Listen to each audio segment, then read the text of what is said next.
ஓம் முருகா போற்றி, கந்தா போற்றி, கடம்பா போற்றி, கதிர்வேளா போற்றி, அறுபடை வீடு கொண்ட முருகப்பெருமானே போற்றி போற்றி.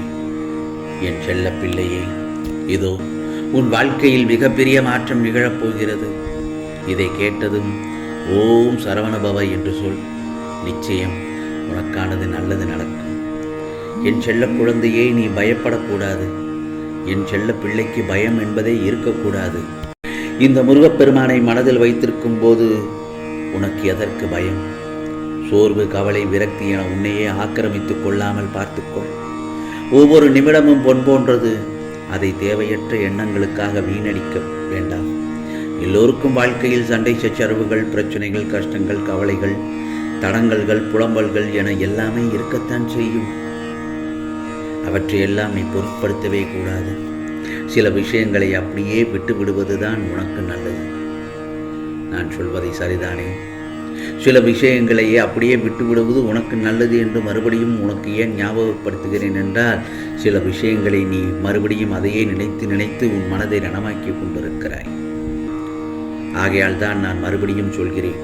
நான் சொன்னால் கேட்பாய் தானே என் செல்லப்பிள்ளையே? ஏனென்றால் உன்னை சுற்றியுள்ள சிலர் உனக்கு பிரச்சனை பற்றி அறிந்தும் அறியாதவர்கள் போல் உன்னிடம் நடிக்கிறார்கள். அதை முதலில் தெரிந்து கொள். நல்லது எது, கெட்டது எது, நல்லவர்கள் யார், கெட்டவர்கள் யார் என்பதை முதலில் அறிந்து கொள். நீ வெளுத்ததெல்லாம் பால் என இருந்து கொண்டிருக்கிறாய். நல்லவர்களைப் போல் நடிக்கும் காலம் இது. உன்னை மட்டம் தட்டுபவர்களையும் உன் மதிநுட்பத்தால் தெரிந்து கொள். ஆனால் நீயோ அதை புரிந்து கொள்ளாமல் பிரச்சனைக்கான தீர்வை தேடி தேடி அலைந்து திரிந்து கொண்டிருக்கிறாய். அனுதினமும் உன்னை ஏதாவது ஒரு ரூபத்தில் வழி நடத்த நான் முயற்சி செய்து கொண்டுதான் வருகிறேன். ஆனால் நீயோ அதையெல்லாம் தவற விட்டுவிட்டு பிறகு மீண்டும் என்னிடமே வந்து உன் துயரங்களை போக்க வழி கேட்கிறாய். முதலில் துயரங்களை நினைத்து கவலைப்படாமல் இரு. அப்போதுதான் உன்னை சுற்றி என்ன நடக்கிறது என்றால் உன்னால் உணர முடியும்.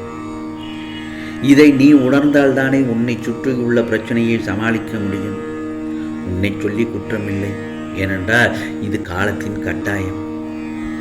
ஒரு பெரிய பதவியில் இருந்து கொண்டு தன் அதிகாரத்தை பயன்படுத்தி உன் வேலையிலும் மனவேதனை கொடுக்கிறார்கள், மன அழுத்தத்தை உண்டாக்குகிறார்கள். உன்னை பல பேரிடம் முன்னால் வைத்து மட்டம் தட்டி பேசுகிறார்கள். அதையெல்லாம் பொருட்படுத்தாதே. அவற்றையெல்லாம் இந்த முருகப்பெருமானிடம் மட்டுமே சொல்லிவிடு. அவர்களை நான் பார்த்துக் கொள்கிறேன்.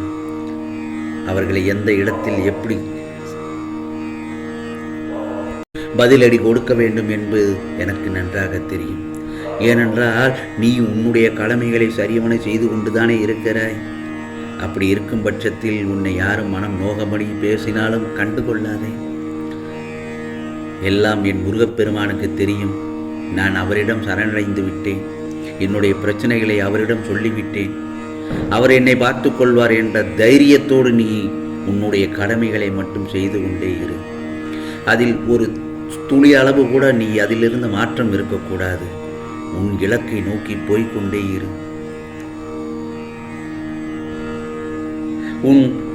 நான் பார்த்துக் கொள்கிறேன் என்று சொன்னேன் அல்லவா? காலத்தின் கட்டாயத்தில் ஒரு சில இக்கட்டான சூழ்நிலையை நீ அனுபவிக்க வேண்டிய சூழ்நிலை வந்துவிட்டது. ஆகவே இந்த முருகப்பெருமான் உன்னை காக்கவே நான் போராடி கொண்டிருக்கிறேன். நீ இப்போது அனுபவிக்கும் உன் கர்ம வினைகளின் பெரும்பகுதியை உனக்காக நான் அனுபவிக்கிறேன். நீ இப்போது அனுபவித்துக் கொண்டிருப்பது அதன் ஒரு சிறு பகுதிதான். ஆகவே வாழ்க்கையில் நீ சந்திக்கும் தோல்விகளை வைத்து வாழ்க்கையே தோல்வியுற்றதாக முடிவு செய்யாதே. இதோ நீ அனைத்திலும் வெற்றி பெறும் நாள் வெகு தூரத்தில் இல்லை.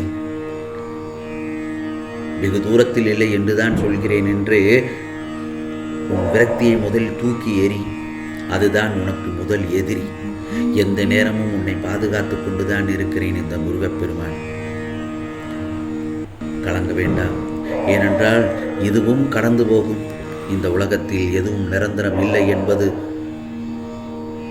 உனக்கு தெரியும். ஆகவே நடப்பது எல்லாம் நன்மைக்கே என்று எடுத்துக்கொள். நிச்சயமாக உனக்கானது நல்லதாகத்தான் நடக்கும். என் செல்ல பிள்ளையே, உன் உழைப்பையும் அன்பையும் பிறர் தவறாக பயன்படுத்துகிறார்கள். அதை பார்த்து என் பிள்ளை நீ வேதனைப்படுகிறாய். உன்னுடைய உழைப்பை பிறர் அனுபவிக்கும் போதும் வருத்தப்படாதே. ஏனென்றால் அவர்கள் உன் கர்மாக்களை பாவங்களை அனுபவித்து உன் கர்ம வினைகளை விரைந்து முடிப்பதற்கு அப்படி செய்கிறார்கள். அந்த சமயத்தில் உனக்கு வருத்தம் அதிகமாகத்தான் இருக்கும். ஆனாலும் உன் கர்ம வினைகள் குறைகிறது என்று நிம்மதியாக இருந்து கொள். எந்த ஒரு எப்படிப்பட்ட சூழ்நிலையிலும் இழந்து போனதையும் தொலைந்து விட்டதையும் நினைத்து கவலைப்படாதே. நடப்பவை யாவும் நன்மைக்கே என்று நம்பிக்கையுடனும் உன் லட்சியத்தை நோக்கி முன்னேறி சென்று கொண்டே இரு. அதைத்தான் நான் அடிக்கோடிட்டு உன்னிடம் சொல்லிக்கொண்டே இருக்கிறேன். எல்லாம் நன்மைக்கென்று சொல்கிறீர்கள் முருகா, ஆனால் என்னுடைய வலிகளும் வேதனைகளும் அப்படியே இருக்கிறதே, எந்த நன்மையும் நடக்கவில்லையே. அப்படித்தானே நீ என்னிடம் வேண்டி கேட்டுக்கொண்டிருக்கிறாய். முருகா, நீ சொல்கிறபடி நான் நடந்து கொண்டிருக்கிறேன். ஆனால் பாவங்களை செய்து கொண்டிருப்பவர்கள் நன்றாக வாழ்கிறார்களே என்று நீ சொல்கிறாய். துயரங்களை பெரிதாக நினைத்து போராடுகிறாய். நீ அனுபவிக்கும் துயரங்கள் பெரிதாக நினைத்து போராடுகிறாய். அது உன்னை தற்காலிகமாகத்தான் அந்த துயரங்கள் உன்னை ஆழ்த்துகிறது. எல்லாம் நான் பார்த்து கொள்கிறேன். இன்பமும் துன்பமும் நிலையில்லாதது. அப்படித்தானே இன்று இருப்பது நாளை மாறிவிடும். இன்று அவர்கள் சந்தோஷமாக இருக்கிறார்கள் என்று நீ வருத்தப்பட வேண்டாம். ஏனென்றால் வாழ்க்கையே ஒரு சக்கரம் போல்தான்.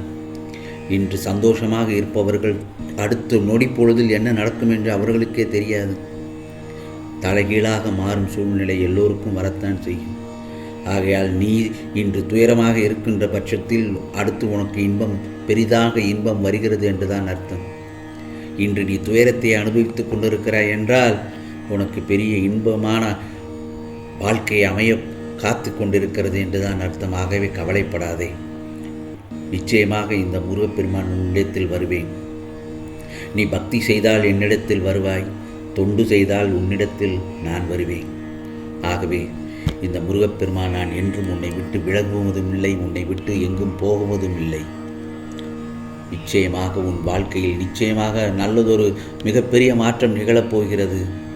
நீ எப்பொழுது ஓம் சரவணபவ முருகா கந்தா கடம்பா கதிர்வேலா எப்படி என்று சொல்லி என் நாமத்தை சொல்ல சொல்ல உனக்கானது எல்லாம் நல்லதாகத்தான் நடக்கும். இது முருகப்பெருமானின் அருள் வாக்கு, சத்திய வாக்கு. ஓம் சரவணபவ, ஓம் சரவணபவ, ஓம் சரவணபவ.